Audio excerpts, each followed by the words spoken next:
Welcome to A Drink of Wisdom with Nathan Drinker and I'm Jay Wise. Thanks for spending some of your time with us.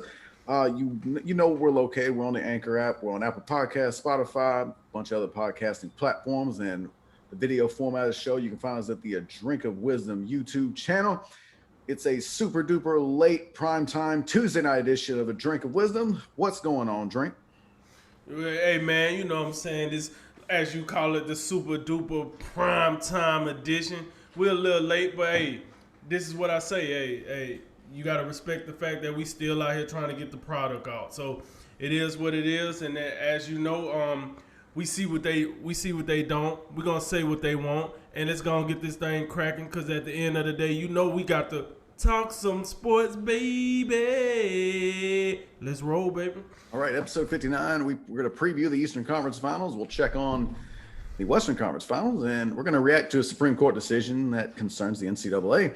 We're going to begin this evening with the conclusion of the Eastern Conference semifinal series with the Atlanta Hawks surprising us all and beating the Philadelphia 76ers in Game 7. They won that one 103-96. Trae Young, 21 points, just 5 for 23 from the floor. But they got a big lift from Kevin Huerter. He had 27 points, 10 for 18 from the floor. Joel Embiid had a big double-double, 31 points, 11 rebounds. Tobias Harris had 24, but 76ers didn't get a whole lot from Ben Simmons. He had 5 points on 4 shot attempts. Did have 13 assists, so he's still doing that stuff. But it's a disappointing end to the Philadelphia 76ers season, which brings us to the question, where do the 76ers go from here, Drink? Well, first and foremost, it's time to find a trade partner for Ben Simmons. Let's go ahead and cut to the chase. Listen, and I'm not trying to put this whole series on Ben Simmons, but here's the deal. You're an all-star. You got paid like an all-star. The 76ers, right, they should be mad with themselves, but, whatever. They have given Ben Simmons everything you're supposed to give a superstar, right? And when they needed Ben Simmons the most, he gave them nothing. And I got it. A lot of people, Doc Rivers deserves some blame. Okay. I'm not blaming Joel Embiid for nothing. I'm telling you that right now. I'm going to tell you why. This dude tore his MCL or ACL, whichever one he tore. Either way, and he came back and he didn't miss I think he missed one game and then he came back and played the rest of the series. I don't care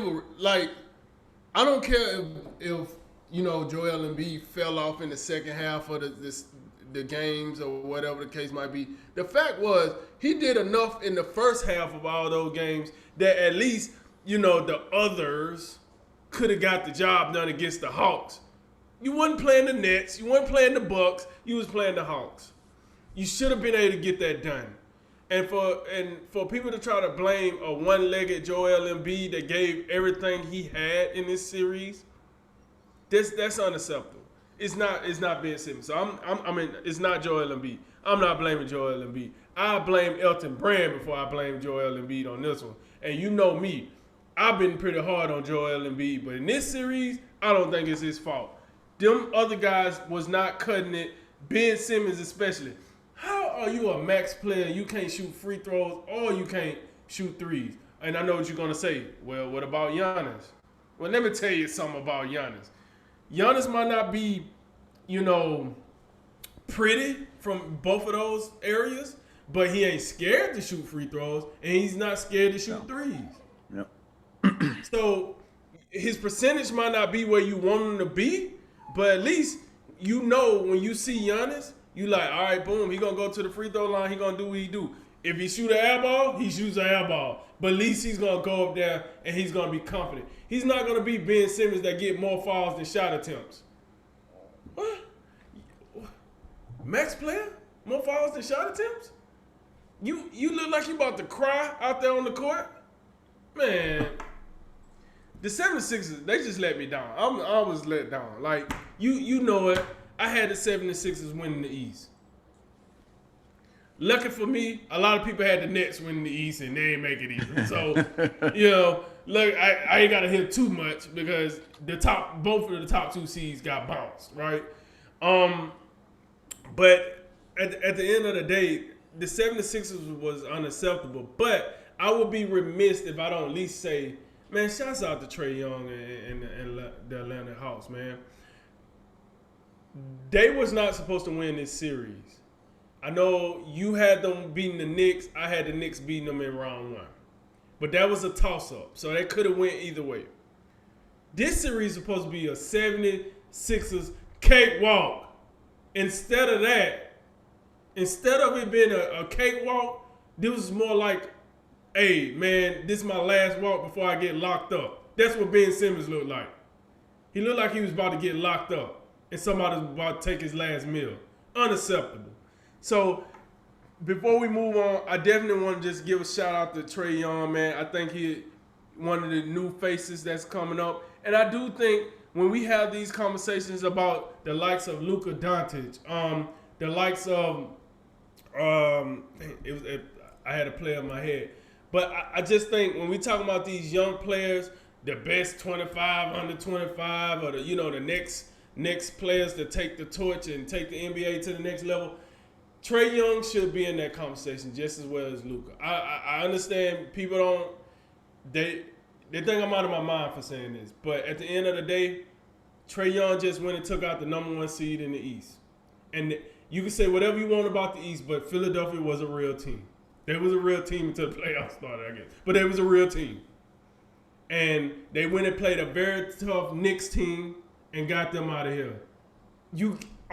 Why, at this point, why don't Trae Young get a little more respect? But that's neither here nor there. As far as this series went, I was sadly disappointed with the 76ers. Ben Simmons need to get traded. That's the truth with the gravy on it.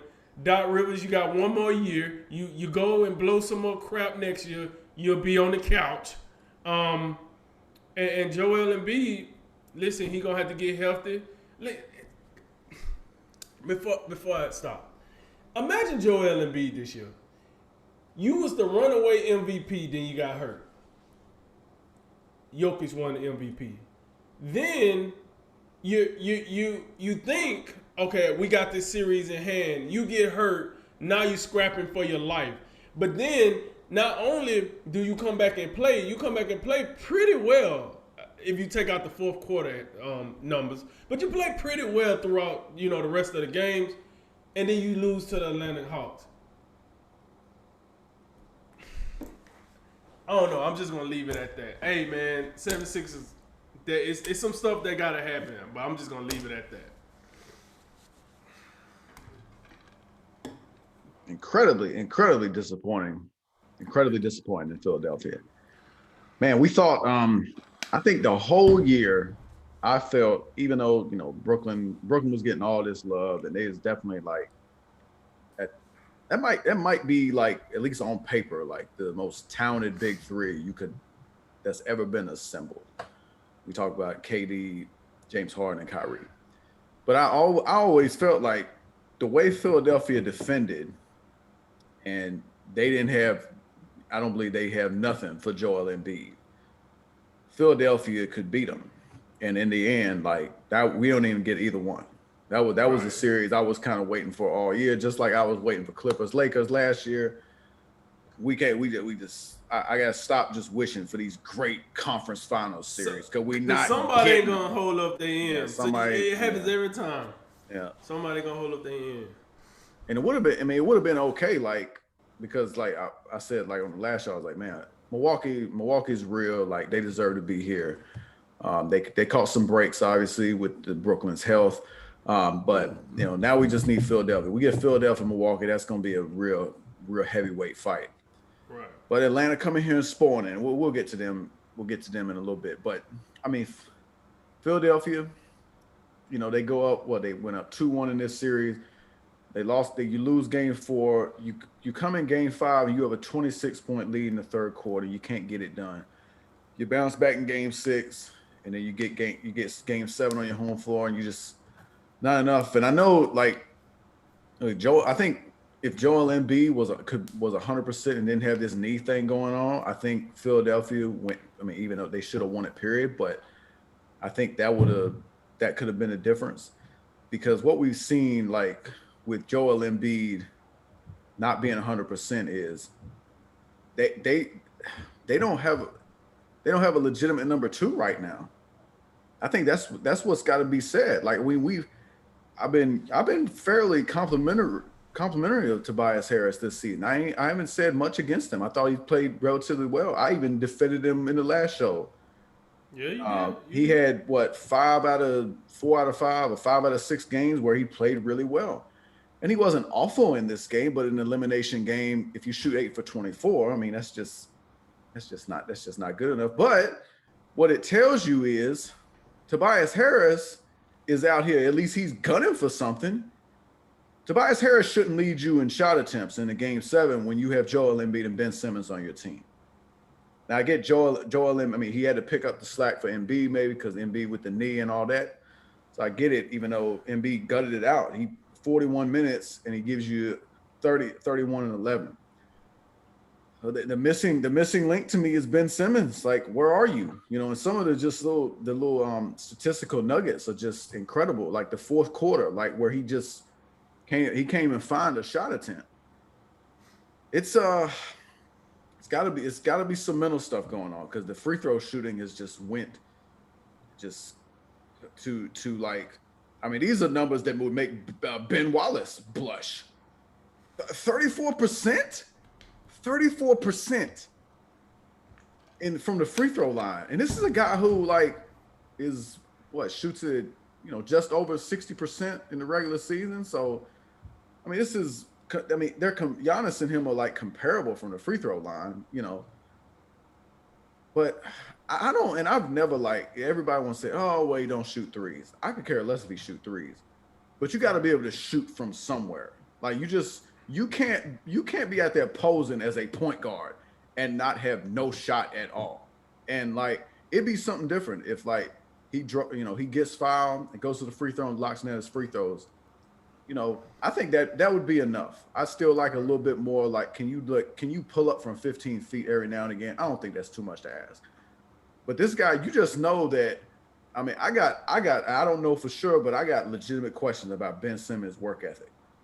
Some of the things that like you're seeing from certain media figures, it just doesn't paint a good picture. So, and it seems like this is a yearly off-season topic. Like, and there's no debate anymore. Like, oh, Joel Embiid or Ben Simmons, if they can't play together, who do you let go? Well, ain't no debate now. Like, if somebody's going, Ben Simmons is getting the hell out of here. Right. And I think one of the things I consider is if I'm Elton Brand or one of those front office people making decisions, I would bring Joel Embiid in and I'd say, look here, what you think of Ben Simmons? Should we keep sticking with him? And I would let Joel Embiid be involved in the conversation because this right here, you got to just look at something that you've been doing for years. And I know the guy's still young. He be 25 like next month, I believe. But what indication has he given you that he's gonna get better? He ain't. I feel like with Doc Rivers showing up there, Doc Rivers did something for Joel Embiid, I believe. But if Doc Rivers can't get it out of Ben Simmons, and he's like, one of the gold standards for modern NBA coaches in this day and age right now, who else is going to get something out of Ben Simmons? And like this whole thing, like Doc Rivers said, oh, well, we got a plan and we're going to implement it and we're going to get better. Like, what have you been doing for the past like 3 or 4 years? What have you been doing for the past 3 or 4 off seasons that you still the same player that you was 3 years ago? This dude is not getting better. And that's my biggest gripe with him. You would like to see some kind of growth. And there's a lot of things Ben Simmons does well on the basketball court, including playing all NBA defense now. Obviously, he's a gifted passer, can rebound, can do all these things. But man, he's a liability on offense because he just will not shoot the ball. And on a team with Joel Embiid, who he needs more space. That's a thing that's held him back.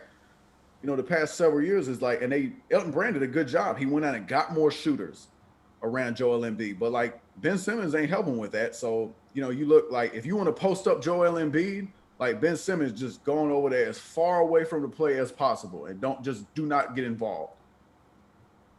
This is a problem, and they already got all the trade rumors in the world and all these different ideas. I would if I'm Philadelphia, I would I would strongly consider getting Ben Simmons on out of it because I just don't see it right now. And like and Doc Rivers, for all the like praise we've given him, I think this team took steps forward this year, but in the end they underachieved. And now you're looking at Doc Rivers home right now, and now you got Ty Lue with a Kawhi-less Clipper team, and that's where Doc Rivers came from. So holding the L at both ends for Doc Rivers. Not the as well as he did this year, then did not end up where he should have been.